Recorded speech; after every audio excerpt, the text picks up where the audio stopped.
Classes में आपका स्वागत करता हूं। दोस्तों आज की वीडियो में हम कक्षा 10 की मैथ स्टार्ट कर रहे हैं और मैथ में टॉपिक हमारा त्रिकोणमिति। और त्रिकोणमिति को शुरू करने से पहले हमें सबसे पहले फॉर्मूले के बारे में पता होना चाहिए। तो ये आज की वीडियो आपके लिए बहुत ज़्यादा हेल्पफुल है। आज के वीडियो में जितने भी फॉर्मूले मैं बताऊँगा उसके बारे में हमें चर्चा करनी है। अगर ये वीडियो आपने ठीक से देख ली तो आपको त्रिकोणमिति में कोई भी सवाल में किसी भी प्रकार की कोई दिक्कत नहीं होने वाली है। तो आज की वीडियो में हम त्रिकोणमिति के सारे फॉर्मूले कवर करने वाले हैं। जितने भी हाई स्कूल में यानी कि 10th में त्रिकोणमिति में फॉर्मूले यूज होंगे, जितने भी सारे फॉर्मूले इस वीडियो में लेकर आया हूं, तो आपको ध्यान से देखना है। चलिए शुरू करते हैं बिना किसी टाइम को गवाए। तो इसमें देखते हैं त्रिकोणमितीय सूत्र हम स्टार्ट करेंगे। सबसे पहले यहाँ से स्टार्ट करेंगे। हमें देखना होगा कि जब समकोण त्रिभुज में तीन भुजाएं होती हैं, ये समकोण त्रिभुज है, समकोण त्रिभुज में तीन भुजाएं होती हैं, इसको लंब बोलेंगे, नीचे वाले को आधार बोलेंगे और इसको कर्ण बोलेंगे। समकोण त्रिभुज क्या होता है? समकोण त्रिभुज 90 डिग्री का होता है। यहाँ पर 90 डिग्री बनाएंगे तो 90 डिग्री का जो भी होगा वो समकोण त्रिभुज होगा।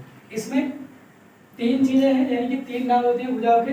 जो लंबी होती है सीधी उसको लंब बोलते हैं, हमने इसको एल से शो किया है। जो आधार होता है उसको आधार लिखेंगे यानी कि ए से शो करेंगे, और जो कर्ण होता है कर्ण को के से शो करेंगे।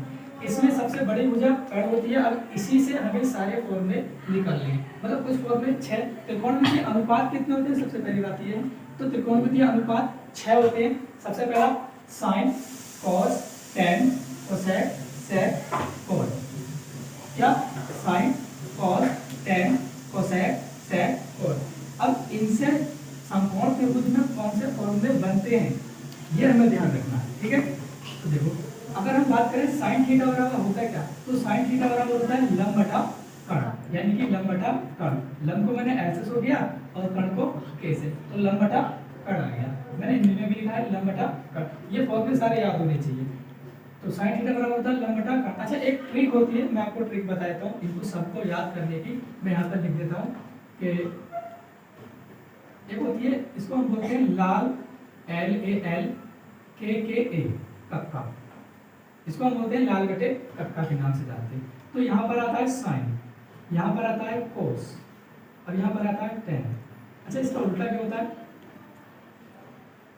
ये होता है कोसेक, ये सेक और ये कोण। अब यहीं से हमें देखना होगा, अगर हम बात करें साइन थीटा बराबर क्या होता है, जैसे हमने यहाँ पर देखा लंब बटा कर्ण, तो यहाँ से हमें कैसे पहचानना पड़ेगा? तो ये देखेंगे साइन थीटा ये होता है, साइन बराबर होता है लंब बटा कर्ण, यानी कि लंब L और कर्ण आधार, लंब बटा कर्ण। ऐसे अगर हम कोस की बात करेंगे तो कोस क्या होता है? आधार बटा कर्ण। टेन की बात करेंगे तो लंब बटा आधार। और इनके नीचे वालों की बात करेंगे तो ऊपर से नीचे आएगा, नीचे से ऊपर जाएंगे। तो अगर हम बात करें कोसेक थीटा की, तो कोसेक थीटा कर्ण बटा लंब होता है और सेक थीटा कर्ण बटा आधार होता है और कॉट थीटा आधार बटा लंब होता है, ठीक है। अब इसके बाद देखो सारी चीजें यही हैं। अगर हम कोस थीटा की बात करेंगे तो कोस थीटा बराबर होता है आधार बटा कर्ण। टेन थीटा की बात करेंगे तो लंब बटा आधार, लंब बटा आधार, यहाँ से देखेंगे लंब बटा आधार। कोसेक थीटा की बात करेंगे तो कोसेक थीटा बराबर होता है कर्ण बटा लंब, यानी कि यहाँ से देखेंगे कोसेक थीटा बराबर लंब बटा कर्ण बटा लंब। यहाँ से देखेंगे सेक थीटा, तो सेक थीटा बराबर क्या निकला? कर्ण बटा आधार, यानी कि कर्ण बटा आधार। इसके बाद हम बात करेंगे कॉट थीटा की, तो कॉट थीटा बराबर क्या होता है? कॉट थीटा बराबर में लिखा आधार बटा लंब, यहाँ से देखेंगे आधार बटा लंब। ये सारे फॉर्मूले त्रिकोणमिति के शुरुआती के, मतलब सबसे पहले एक्सरसाइज में, सबसे पहली प्रश्नावली में हमें ये फॉर्मूलों का यूज करना होगा। उसके बाद इनका भी यूज होगा, धीरे धीरे सभी का यूज होगा, इसमें सभी एक बार में हमें देखने होंगे। तो इसके बाद आते हैं अपोजिट। अपोजिट यानी कि विलोम, यानी कि विपरीत क्रम, मतलब कौन किसका उल्टा होता है। तो कौन किसका उल्टा होता है? साइन थीटा का उल्टा कोसेक थीटा, कोसेक थीटा का उल्टा साइन थीटा, कॉस थीटा का उल्टा सेक थीटा, और सेक थीटा का उल्टा बना कौन? Cos theta. टेन थीटा से उल्टा क्या होता है? 1/cot थीटा बराबर sin थीटा। और इसके बराबर और क्या होता है? अगर टेन को हम कॉट के पदों में खोलें तो बना कौन? Cot theta. अगर टेन को हम साइन और कॉस के पदों में खोलें तो साइन थीटा बटे कॉस थीटा। ऐसे ही कॉट थीटा की बात करेंगे, ये इसका उल्टा हो जाता है, मतलब कॉट थीटा किसका उल्टा होता है? टेन थीटा का, यानी कि बना कौन? टेन। ये कॉट है टेन के पदों में, बना कौन? टेन के पदों में। लेकिन अगर इसको हम साइन कॉस के पदों में खोलेंगे तो कॉट थीटा बराबर होता है cos theta upon sin theta. इतनी बात क्लियर हो गई सभी को? Yes sir. अब हम बात करेंगे त्रिकोणमितीय सारणी की। त्रिकोणमितीय सारणी बहुत इंपॉर्टेंट है, ये सिर्फ हाई स्कूल तक ही काम नहीं है, इसका काम आगे तक भी है, मतलब first year, inter, BA, BSc सभी में आता है। इसमें भी मैथ होगी, मतलब साइंस होगी, फिजिक्स, केमिस्ट्री में सब में थोड़ा बहुत मैथ होता है, तो इसमें सभी में ये यूज होगी, तो ध्यान रखना आगे तक के लिए आपके लिए, ठीक है। तो हम बात करेंगे, वैसे तो ये मान 90 डिग्री तक नहीं होते हैं, ये 180 डिग्री तक, 360 डिग्री तक होते हैं, लेकिन इसकी लिमिट हाई स्कूल में 90 डिग्री तक है, इसलिए 90 डिग्री होता है। इसके आगे 180 डिग्री भी होता है, 270 डिग्री भी होता है, 360 भी होता है, लेकिन हमें सारे नहीं देखने हैं, हम हाई स्कूल लेवल पर थोड़ा सा कवर करेंगे, हालांकि आगे भी यूज होंगे, लेकिन हाई स्कूल लेवल तक हमें कवर करना, तो इतनी ही याद रखनी है फिलहाल के लिए। तो जैसे कि साइन 0 का मान कितना होता है? 0। साइन 0 का मान 0। साइन 30 का 1/2। साइन 45 का 1/√2। साइन 60 का √3/2। 3/2। साइन 90 का 1। अब अगर हम कॉस की टेबल देखेंगे तो ये ट्रिक है, इसको हम ट्रिक से नाम देंगे। ट्रिक क्या है देखो, अगर हम साइन थीटा का मान याद रखें, यानी कि साइन के सारे मान याद रखेंगे 90 तक, तो अगर हम कॉस थीटा का मान निकालेंगे तो कॉस थीटा में हमें इन मानों को पलटना होगा। पलटने का मतलब जो 90 है वो 0 बन जाएगा, और जो 60 है वो 30 बन जाएगा, और 45 45 ही रहेगा, ठीक है। इतनी बात क्लियर है? Yes sir. चलिए समझते हैं। तो cos 0 का मान 1, तो यहाँ से हमने इसको पलट दिया, 1 ऐसे आ गया, √3/2 इधर आ गया, 1/√2 ये आ गया, और ये इधर चला गया, और ये इधर चला गया। मतलब क्या, अगर cos 0 का मान निकालेंगे तो cos 0 का मान 1, ये इधर आ जाएगा, फिर cos 30 का मान √3/2, फिर cos 45 का 1/√2, cos 60 का 1/2, cos 90 का 0। ठीक है, इतनी बात क्लियर हुई? Yes sir. अब हमें tan की टेबल याद रखनी है, और tan की टेबल याद कैसे रखेंगे? देखो, tan 0 का मान 0, tan 30 का मान 1/√3, tan 45 का 1, tan 60 का √3, √3, और tan 90 का अनंत। इसको क्या बोलते हैं? अनंत। अनंत भी बोलते हैं, इसको अनंत भी बोलते हैं, और इसको इनफाइनाइट भी बोलते हैं। इसको क्या बोलते हैं? इनफाइनाइट। इनफाइनाइट और अनंत। अनंत बोलते हैं। अच्छा, एक नाम और आता है हिंदी का, जिसे हम बोलते हैं अपरिभाषित भी होता है। क्या होता है? अपरिभाषित। अपरिभाषित। इसका मतलब क्या होता है? इसका मतलब इसको परिभाषित नहीं किया जा सकता, वो होता है अपरिभाषित, जिसकी कोई लिमिट नहीं हो सकती है ना। फिर उसके बाद हम बात करेंगे cot थीटा की। तो अगर हमने tan का मान याद रखा है तो इसको हम ऐसे पलटेंगे, जैसे sin को हमने ऐसे पलटा था, ऐसे ही इसको पलटेंगे ऐसे। तो कैसे करेंगे?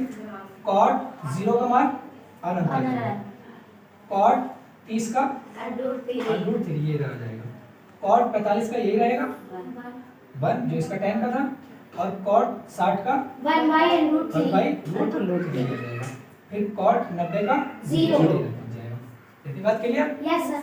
अभी देखिए, हमने थोड़ी देर पहले क्या दिया था कि ये हमने अपोजिट वाले लिखे थे। अपोजिट मतलब कौन किसका उल्टा होता है, तो इसमें हम यूज कर सकते हैं। देखो कैसे यूज करेंगे, हमें sec थीटा का मान निकालना है ना, और sec थीटा का मान निकालने के लिए हमें ये देखना होगा कि sec इसका उल्टा होता है। तो किसका उल्टा होता है?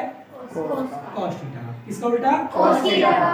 तो हमें cos थीटा देखना होगा। sec थीटा के मान निकालने के लिए, यानी कि sec के सारे मान निकालने के लिए हमें cos के मान देखने होंगे।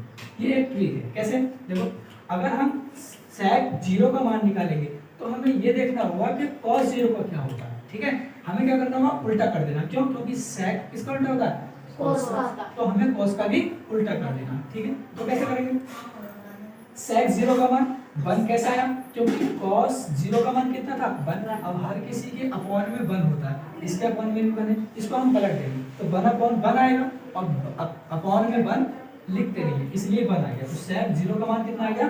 1। ऐसे ही अगर हमें sec 30 का मान निकालना है तो cos 30 का देखना होगा। जो cos 30 का होगा उसको हमें पलट देना, नीचे का ऊपर, ऊपर का मतलब अंश का हर बनाना, हर का अंश बनाना। इतनी बात क्लियर हुई? Yes sir. ठीक, आगे क्या करना है हमें? sec 30 का मान निकालेंगे। तो sec 30 का मान निकालने के लिए हमें क्या देखना होगा? cos 30 का देखना होगा। cos 30 का कौन सा मान है?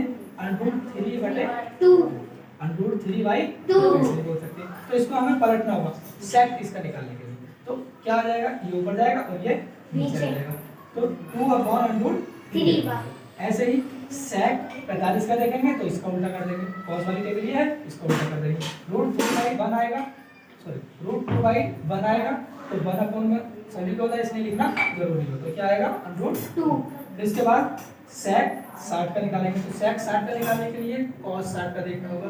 cos 60 का कौन सा है 1/2, इसको पलट देंगे 2 ऊपर जाएगा 1 नीचे 1/2 लिखना नहीं है। फिर उसके बाद sec 90 का अब इसमें देखना होगा तो इसको पलट देंगे।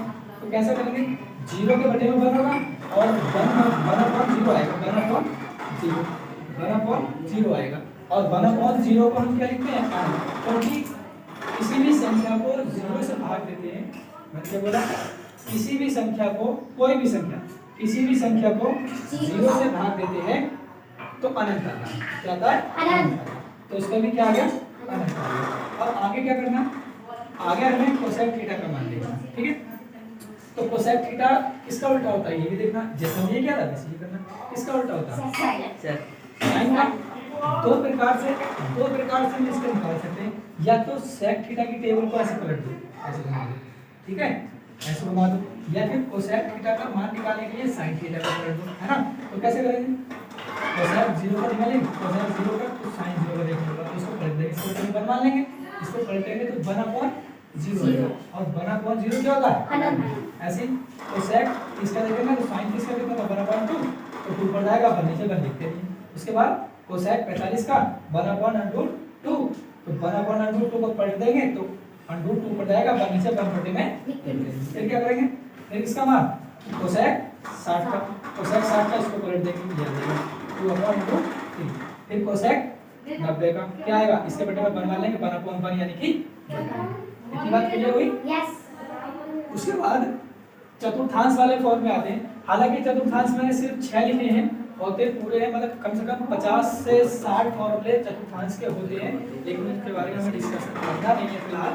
अगर आपको जरूरत है कि हमें पूरा चतुर्थांश समझाइए तो आप कमेंट बॉक्स में कमेंट कर सकते हैं कि सर हमें चतुर्थांश समझाइए हम चतुर्थांश समझा देंगे ठीक है।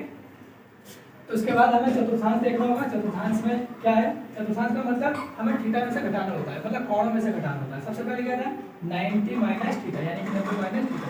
तो इसका होता है क्या होता है देखिए चतुर्थांश में sin 90 minus theta cos theta cos 90 minus theta sin theta मतलब ये आपस में उल्टे होते हैं। फिर tan 90 minus theta cot theta और cot 90 minus theta tan theta ये आपस में उल्टे होते हैं। फिर उसके बाद sec 90 minus theta cosec theta और cosec 90 minus theta sec theta. बस ये 6 याद रखने चतुर्थांश में बाकी याद नहीं रखने क्योंकि हाई स्कूल में इससे आगे के यूज नहीं है ठीक है। आगे हम सब समीकरणों के बारे में बात करेंगे। सब समीकरण क्या होते हैं कुछ फॉर्मूले होते हैं। ये सारे इतने सारे फॉर्मूले हैं नहीं ये 3 फॉर्मूलों से इतने फॉर्मूले बनाए गए। देखो कैसे बनाए गए हमें 3 याद रखने हैं सिर्फ ये वाला और ये वाला बाकी सारे याद नहीं रखने। बस सारों को समझना होगा कि किस प्रकार से हमें करना होगा। अब क्या करना होगा देखो 1 + tan स्क्वायर बराबर क्या होता है sec स्क्वायर। ये फॉर्मूला याद रखना आपको 1 + tan स्क्वायर बराबर sec स्क्वायर। अब इन्हीं से हमें सारे मान निकालने देखो कैसे।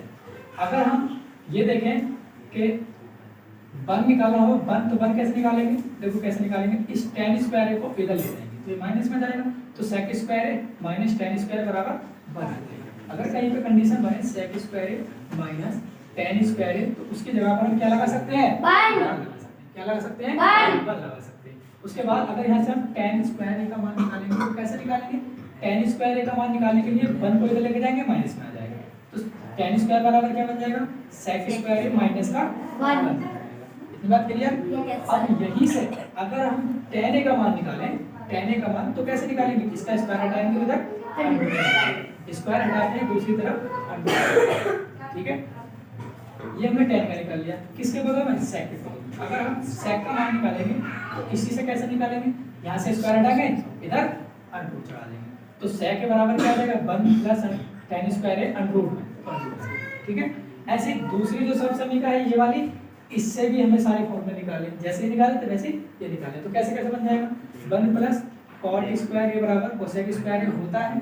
इसमें हमें क्या निकालना होगा cot स्क्वायर को इधर ले जाएंगे माइनस में पहुंचेगा तो cosec square minus cot square बराबर 1। इसकी जगह पर हम क्या लगा सकते हैं 1 लगा सकते हैं। यहीं से अगर हम cot स्क्वायर निकालें cot स्क्वायर का मान निकालेंगे तो यहाँ से निकाल देंगे 1 को इधर ले जाएंगे cosec स्क्वायर माइनस का 1 स्क्वायर हटाएंगे इधर रूट चढ़ा देंगे तो cot का मान cosec के बराबर आ जाएगा। क्लियर हुआ। अब इसके बाद कोसेक यहाँ से निकालेंगे कोसेक ए का मान। कोसेक ए का मान कैसे निकालेंगे?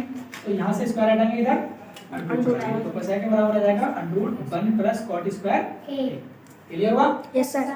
ठीक। ऐसी तीसरी सब समीकरण है sin स्क्वायर ए प्लस cos स्क्वायर ए बराबर क्या होता है? 1। कुछ ज्यादा ही फेमस है, ज्यादातर ये यूज होता है। Yes sir. है ना? Yes sir. इनके एक्सरसाइज में तो Yes. sin स्क्वायर ए प्लस cos स्क्वायर ए बराबर 1 होता है। इससे हमें जैसे निकाले थे वैसे ही निकाल लें। तो कैसे निकालेंगे? तो अगर यहाँ से हमें sin स्क्वायर ए का मान चाहिए तो कैसे करेंगे? cos स्क्वायर को इधर ले जाएंगे तो माइनस में पहुंच जाएगा 1 माइनस का cos स्क्वायर ए। इसके बाद अगर हम यहाँ से sin का मान निकालें स्क्वायर वाला खत्म कर दें तो स्क्वायर हटा के क्या करते हैं? अंडर रूट चढ़ा के अंडर चढ़ा के तो इधर क्या कर देंगे? अंडर रूट चढ़ा देंगे। उसके बाद अगर यहाँ से हम cos स्क्वायर का मान निकालेंगे तो sin स्क्वायर को ले जाएंगे तो ये भी माइनस में जाएगा जल्दी जाएगा।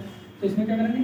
cos स्क्वायर बराबर 1 minus sin square. cos square बराबर 1 माइनस sin स्क्वायर। इसका स्क्वायर हटाएंगे इधर अंडर रूट चढ़ा देंगे।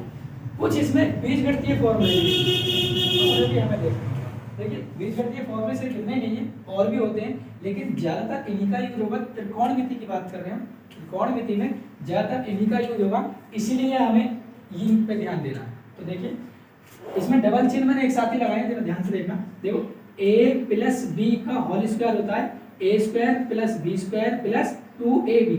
अगर यही फॉर्मूला माइनस में हो तो माइनस कहाँ आ जाता है? 2ab के आगे माइनस आ जाता है, बाकी सब सेम रहता है। क्लियर हुआ? अब ऐसे देखेंगे a square minus b square का फॉर्मूला कैसे बोलते हैं? एक बार प्लस में बोलते हैं a प्लस b, एक बार माइनस में बोलते हैं a माइनस b। क्लियर हुआ? Yes sir.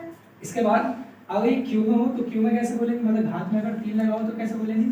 a plus b का होल क्यूब। अगर प्लस वाला होगा तो सब प्लस में बोलेंगे, जैसे कि a की क्यूब प्लस b की क्यूब प्लस 3ab और ब्रैकेट में a प्लस b।